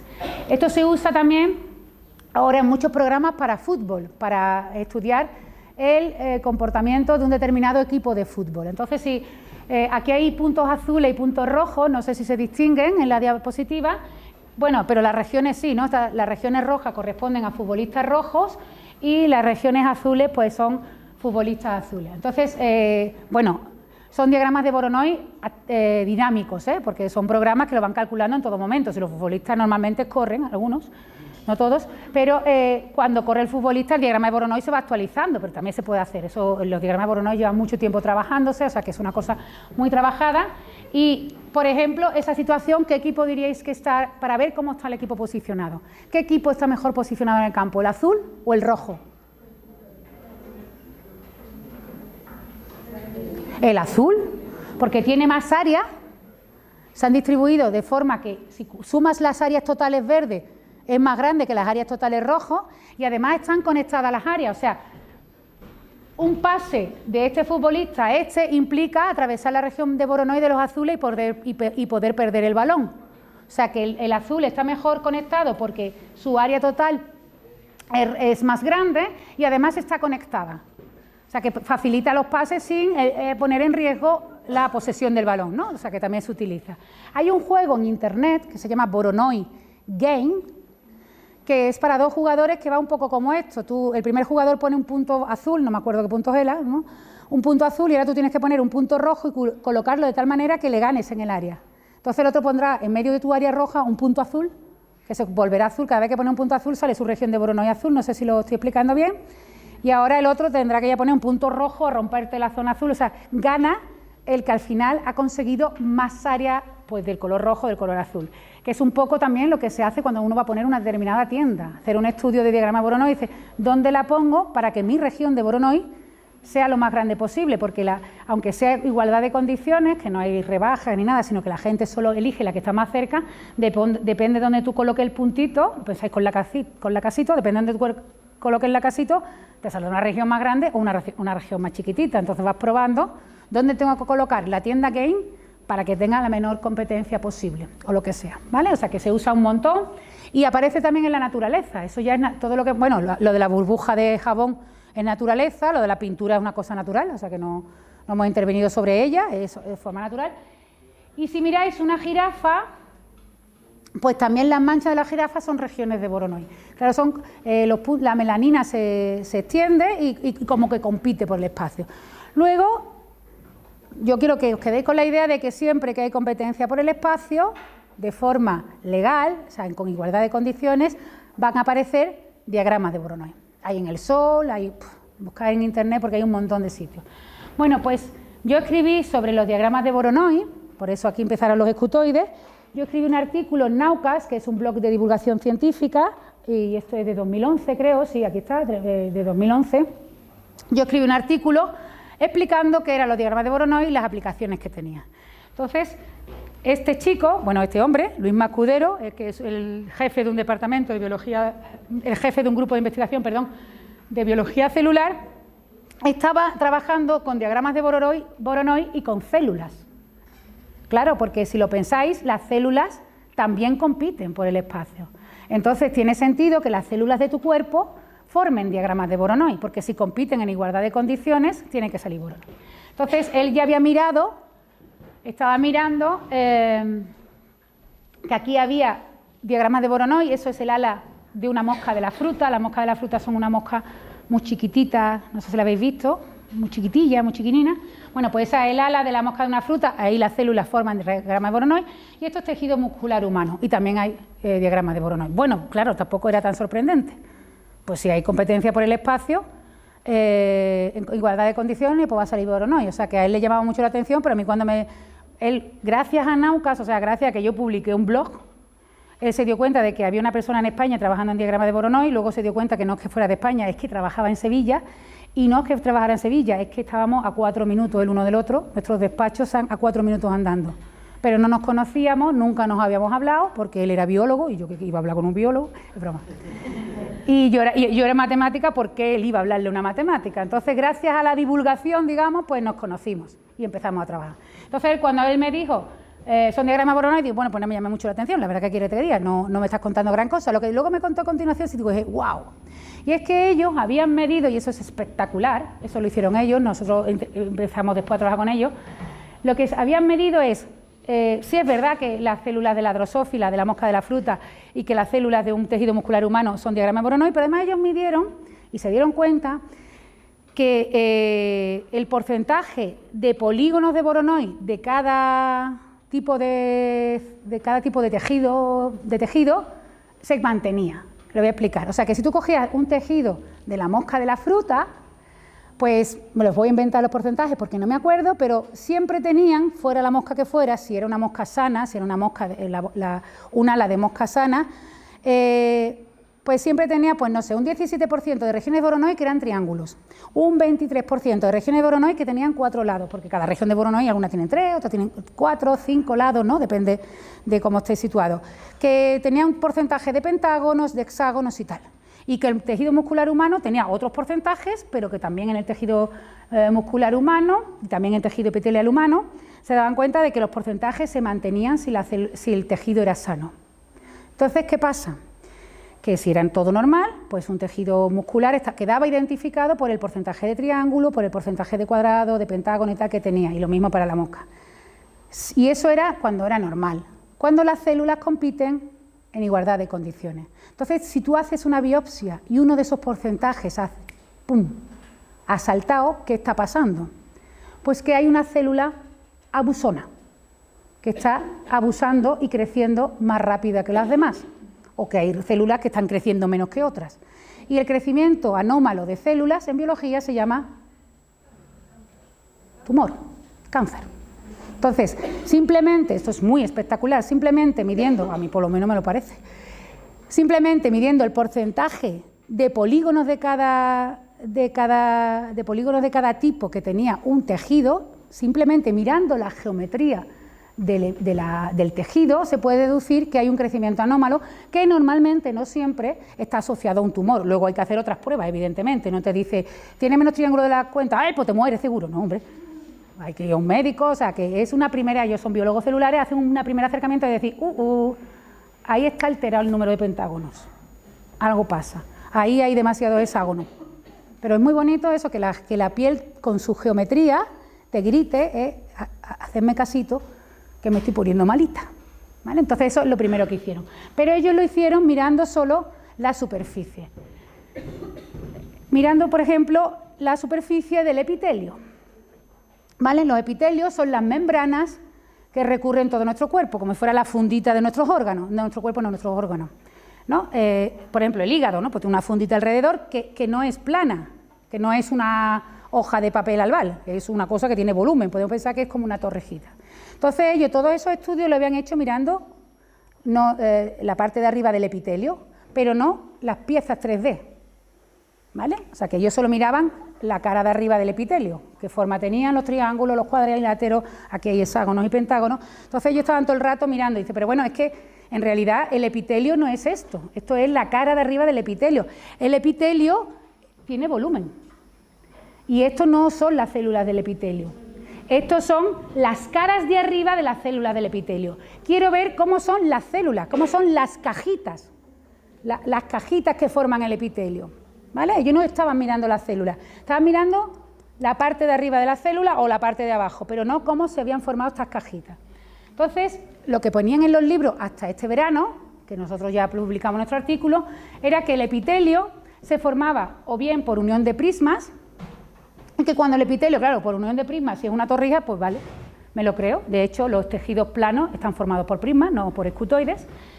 Y que cuando el tejido se curvaba, porque para hacer un hígado, por ejemplo, hay que curvarse una mijita, no vale, no es una torrija, es una cosa ahí muy enrevesada, pues para curvar el epitelio, cuando el epitelio se curvaba, las células epiteliales tenían esta forma, que se llama un frustrum en inglés, o una pirámide truncada, que aquí tiene un pentágono, aquí otro, pero más chiquitito, ¿vale? Es una pirámide pentagonal a la que tú le quitas el piquito, ¿vale? Eso es el frustrum. Y con eso se han quedado, la ciencia o los científicos se han quedado muy tranquilos un montón de años, hasta que lo ha mirado Luis Mascudero, que es un crack, ha dicho, no puede ser que sean así. Y entonces, porque si se curvan no pueden ser pirámides truncadas. ¿Y en qué se basaba él? Pues él y su equipo de biólogos se pusieron a mirar al microscopio las glándulas salivares de la mosca de la fruta. Y sí, las moscas de la fruta tienen glándulas salivares. Esa fue mi primera pregunta para que veáis el nivel de biología que yo llevaba cuando entré en el grupo de investigación en biología celular. Pues sí, tienen glándulas salivares y además se las sacan. Y luego las miran al microscopio, las cosas que hacen los biólogos. ¿Hay algún biólogo en la sala? No. Es muy chulo todo. Bueno, ellos fueron y ahora resulta que las glándulas salivares de la mosca de la fruta son tubitos. Entonces, en vez de pensar en una torrija, vamos a pensar en un papel higiénico. Eso es el modelo en el que podemos pensar que para que sea un objeto cotidiano, esta es la pinta que tendría el microscopio un tubo salivar de la mosca de la fruta. Es un cilindro, pero que aquí hay volumen, que no es un cilindro hueco. Y queremos ver qué figuritas forman el cilindro. Y decía Luisma, no pueden ser prismas, no pueden ser pirámides truncadas, porque cuando tú hagas ese pedazo de curvatura, se abren los prismas, se separarían las pirámides truncadas y no puede haber espacio intercelular. No pueden ser prismas, no pueden ser pirámides truncadas. Pero lo más llamativo es que cuando ellos lo miraron al microscopio se dieron cuenta de lo siguiente. Ellos pueden tintar, o sea, marcar las células y luego saber cuál es cada célula. Y entonces se dieron cuenta de esto que ocurría aquí. Esto diríamos la parte del cartón del papel higiénico y esta es la parte exterior. Esta es la capa apical y esta es la capa basal. Se dieron cuenta de que, por ejemplo, ocurría esto, que aquí había dos células que por dentro estaban pegadas, amarilla y azul, y ahora cuando la miraban por fuera, estaban separadas. O sea, que ellos lo que observaban es que ocurría esto. Que tenían, os podéis imaginar que esto es un cachito de epitelio, porque claro, lo tengo que manejar yo con las manos, no voy a traer un rollo de papel higiénico de escutoide. Aquí una pequeña curvatura, no sé si la veis. Entonces ellos observaron que ocurría esto, que si miraban al microscopio el tejido epitelial, por la capa que está afuera, que es la capa basal, pues por ejemplo la célula rosa y la célula azul estaban pegadas.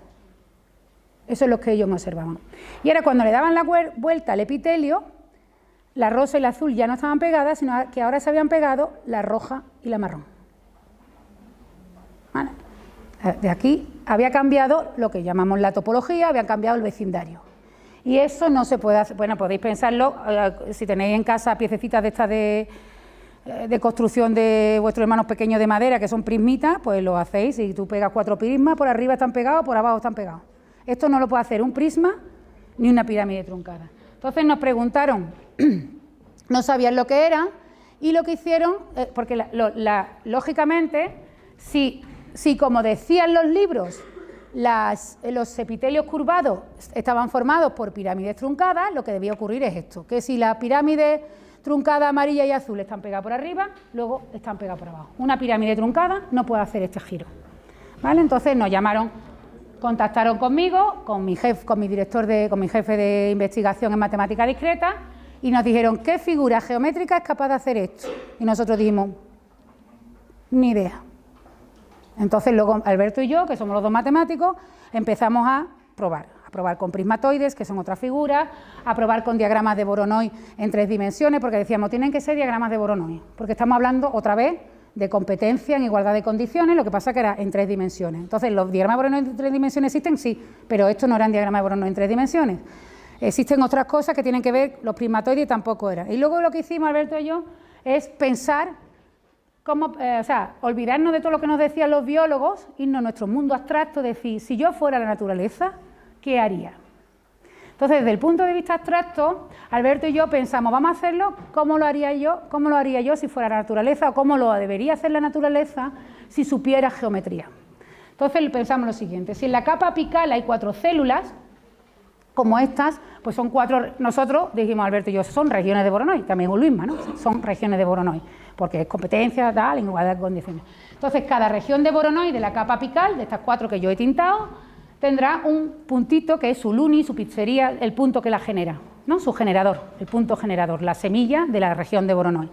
Entonces, si de verdad la naturaleza supiera geometría y las células se curvaran, conservando en todo momento esa relación de competencia en igualdad de condiciones, lo que haríamos es lo siguiente, lo voy a explicar con una metáfora, pero sería trazar, nosotros decíamos, trazaríamos las perpendiculares a la normal de la superficie, que como podemos pensar es, clavamos una aguja muy larga en cada uno de esos puntos que atraviesa el rollo de papel higiénico, de forma que la aguja sea perpendicular, es decir, que la aguja lleve la dirección de un radio de cualquiera de las circunferencias, son concéntricas, ¿sí?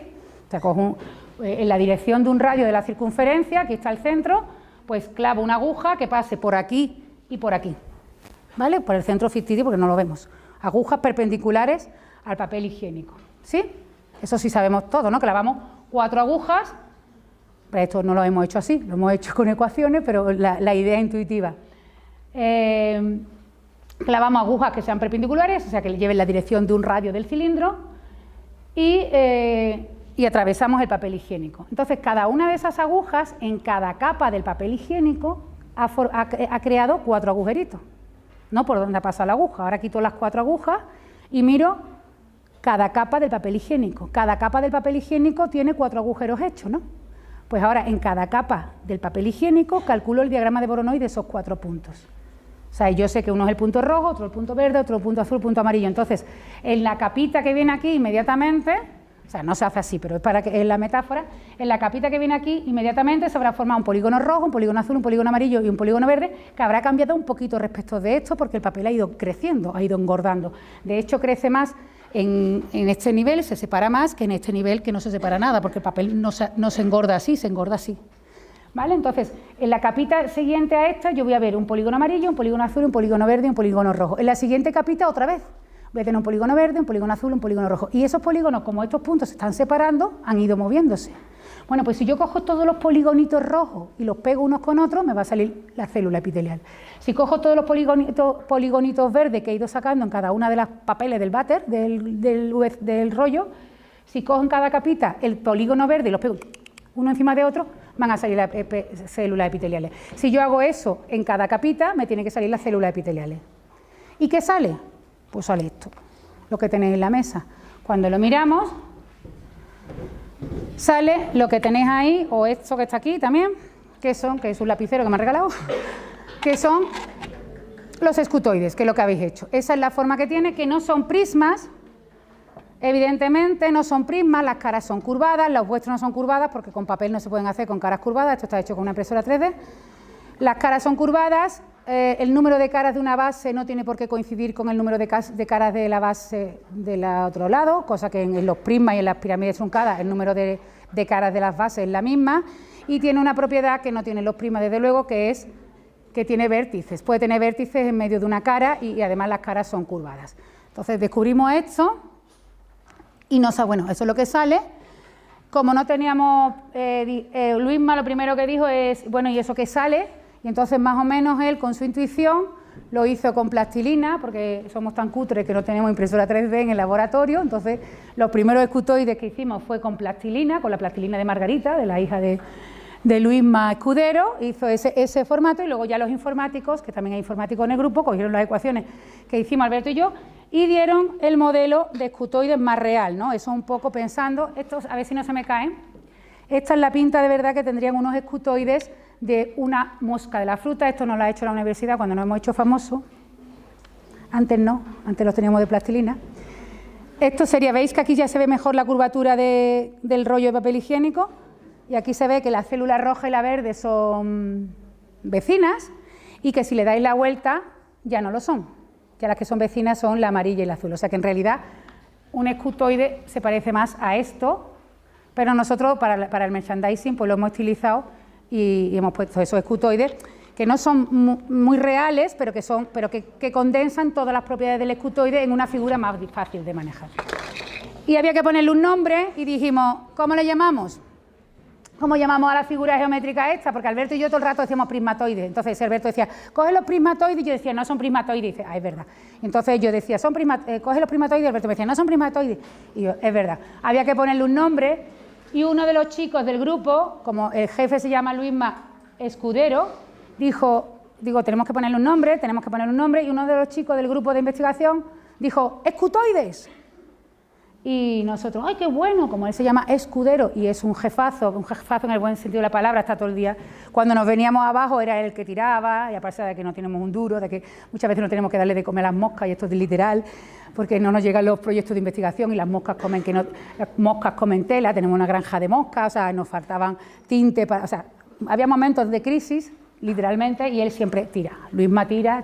Entonces, todo el mundo lo quiere mucho, como se llama Escudero y es el jefe, pues dijimos, escutoides, dijo un chico, escutoides, dijimos, ay, jaja, y él se meó de risa, o sea, partió de risa, y empezamos a llamarle escutoides. Estuvimos 1 año y medio llamándole escutoides, cuando ya por fin comprobamos que había escutoides, porque luego comprobamos, bueno, esta es la imagen de la foto de Margarita, de la plastilina de Margarita, pero luego, o sea, nosotros dijimos que esa es la forma que debería tener, pero eso lo habíamos dicho Alberto y yo, ¿no? Matemáticamente deberían tener esta forma, ahora vamos a ver si la tienen. Entonces ellos fueron, miraron la glándula de la mosca de la fruta, estaba llena de escutoides, y Luisma, que es muy pesado, consiguió también, muy pesado en el sentido positivo de la palabra, que un grupo de otra universidad de Sevilla, la Pablo de la Vide, gastara un poquito de su dinero en comprobar que el pez cebra, que es ya un vertebrado, también tenía escutoides. O sea, que ya se habían comprobado que eran escutoides, lo íbamos a publicar, y cuando estábamos escribiendo el artículo en Drive entre todos, pues en el chat este de Drive, dijo Luisma, ¿cómo le llamamos? Y dijimos todo, escutoide. Y él dijo, venga, ya sin cachondeo, ¿cómo le llamamos? Y dijimos todo, escutoide. Y dijo, sí, sobre mi cadáver. No se pueden llamar escutoide porque es muy prepotente ponerle tu nombre a un descubrimiento. Digo, bueno, pues si lo hubiera descubierto yo se llamarían Clara Grimoide, vamos que sin problema, que yo soy la tercera de 6 hermanos y necesito atención, ¿no?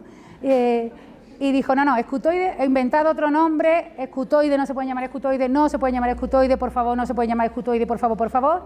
Y dijo, Alberto, vamos a votar, porque somos 16 personas en el equipo, vamos a votar. Entonces Luisma perdió 15-1 y se llaman escutoides. Pero como él no aguantaba esa presión mediática, pues buscó, si lo veis por ahí, en algún artículo, porque hay muchos artículos sobre escutoides, dirá, se llaman escutoides porque se parece a la parte de un escarabajo. Y es que Luisma se puso a buscar imágenes en Google y encontró que había un escarabajo de una determinada especie, que yo no recuerdo el nombre, que en la espalda, los escarabajos tienen una parte en el tórax que se llama el escutum, y que él decía, el pobre, que el escutum de un determinado escarabajo parecía un escutoide.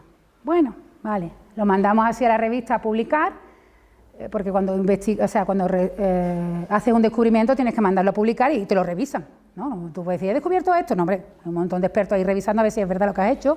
Entonces, uno de los revisores de nuestro artículo, tuvimos la buena suerte de que el nota era aficionado a los escarabajos, hay gente para todo, y dijo, a ese no se parece, pero a esta especie de, yo qué sé, que está en Zanzíbar de escarabajo, sí se parece. Y entonces nos mandó un escarabajo que efectivamente, bueno, el escutum se parece mucho al escutoide. Entonces, la versión oficial, nosotros, claro, porque lo había dicho el revisor, pues pusimos el escarabajo que mandó el revisor, porque si no, no te publican, bueno, haciendo la pelota, ¿no? Y nos pusieron eso, entonces digamos, la justificación oficial del nombre es que se parece a un escarabajo de, no sé, de por ahí, pero la verdadera es que se llama Luisma, se llama escutoide por Luisma Escudero. Y están en el PC de la Cebre y están en todos sitios. Esta es la publicación que hicimos el 27 de julio, ahí está todo el equipo, que somos 16, biólogos, matemáticos, informáticos y físicos, porque luego los físicos comprobaron que la forma del escutoide es la que minimizaba la energía y garantizaba la elasticidad, o sea que había que comprobar todos los perejiles. Y al poco, eso fue un artículo del 27 de julio y el 30 de julio, 3 días más tarde, el artículo estaba en The New Yorker. O sea que esto es una revista científica. Vosotros no la conocéis porque sois jóvenes, yo como trata tampoco, pero Nature Communications, que me riñe Luisma si lo digo en coreano, bueno, pues la Nature Communications es una de las mejores revistas del mundo en ciencia, pero no te hace famoso por publicar en ella, francamente, porque la lee poca gente, bueno, la lee mucha gente, pero la lee gente del mundo científico. Pero esta es The New Yorker y esa es la revista más famosa del mundo. Con lo cual, la otra nos va a venir muy bien para pedir sexenio, que nos suban el sueldo, pero esta nos viene bien para el ego, porque no te va a servir para nada. Pero hemos conseguido que la Universidad de Sevilla salga en la revista, porque todo está hecho en la Universidad de Sevilla, que no sé si lo he dicho, con unos medios muy cutres, con plastilina y cosas así. Esos son los escutoides de plastilina, los que están en el New Yorker, vamos, y luego pintados con Photoshop las líneas negras. Hemos conseguido poner la Universidad de Sevilla en New Yorker, o sea, hemos salido en el New Yorker, no por ser guapos, ni mucho menos, ni por jugar al fútbol, ni por cantar como Los Ángeles, sino por hacer ciencia, y eso es muy guay, o sea, eso te da un subidón muy grande, y hemos salido pues en casi todos los medios internacionales, Forbes, The Sunday, en las televisiones de todo el mundo, no en la primera cadena, ¿vale? La primera cadena no, pero en la BBC y en la Fox sí, y el descubrimiento se ha hecho en Sevilla, pero para eso, para que veáis el interés que hay en la televisión pública española por todos los científicos. Y si buscáis en Google, pues podéis encontrar escutoides de lapicero, escutoides, buscarlo. O sea, nos hicimos, este verano fuimos tendencia, ¿no? Porque estaban por todos lados, había escutoides, lapiceros, incluso esta joya que es una horterada, que es que te compras 2 escutoides abrazados, uno de plata y otro de oro, y yo creo que es para que tú le des uno a tu crush, y entonces cada uno lleváis la mitad de un escutoide, que es tan hortera como comprarte un corazón, no lo sé, bueno, como comprarte un corazón de estos partidos por la mitad y darle la mitad a tu crush. Lo que pasa es que esto es ser hortera con base científica, ¿no? Es decir, queda más friki decir, es hortera, pero es más friki decir, eres mi medio escutoide. Porque así tienes que decir, ¿y qué es un escutoide? Ya te haces interesante, ¿no? Porque pues mira, tú no sabes que las células epiteliales, ¿no? Y ya te da conversación para ligar. E incluso pues a esa viñeta que me gusta mucho, que resume un poco todo lo que ha pasado, ¿no? Que había un biólogo y una matemática que no se conocían, que estaban muy cerca, que un día se miraron y dijeron, uy, lo que tú haces me mola, lo que tú haces me mola, y al final pues hemos hecho algo que me parece que es muy chulo, que es un descubrimiento muy bonito, que se ha convertido en el abrazo escutoide. Es muy cursi, pero muy bonito. Y ya para terminar, os pongo esta imagen. Habéis visto todas las imágenes que habéis visto en mi charla, que son así como una pelirroja, pues yo no les he hecho ninguna, son de una ilustradora catalana, Raquel García Uldemolins, uy, qué increíble, que ilustra todo lo que yo escribo o hago, y que trabajamos juntas, vamos, y le dije que ilustrara la historia de los escutoides, y ella la ilustra así. Pues salgo yo, ilustró esta charla, salgo yo, claro, porque para eso es mi amiga, y salgo yo, que soy la pelirroja, un poquito más guapa porque ella me quiere mucho, salen los escutoides en la camiseta y salen todos los protagonistas de esta charla. Está por aquí la mosca de la fruta, lógicamente, que es la gran protagonista de toda esta historia, y también los peces cebra, que son unos peces muy chiquitillos, no sé si lo habéis visto, muy brillantes, muy chiquitillos, que son los que también tienen escutoides.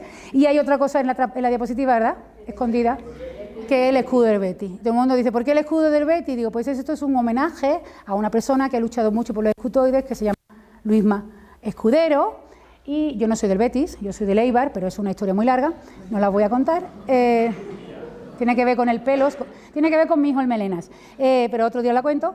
Y nosotros en casa somos de Eibar, pero de Eibar a muerte, Aupa Eibar, pero Luisma es un tío que cuando todo era negro, cuando no teníamos dinero, cuando no teníamos nada para seguir investigando y tal, y además hay muchos becarios en el grupo que todavía no tienen un trabajo fijo, él seguía y seguía tirando, y entonces ese es mi pequeño homenaje a Luisma antes de terminar la charla, porque Luisma Escudero siempre se presenta igual. Dice, hola, soy Luisma Escudero, soy del Betis y biólogo celular.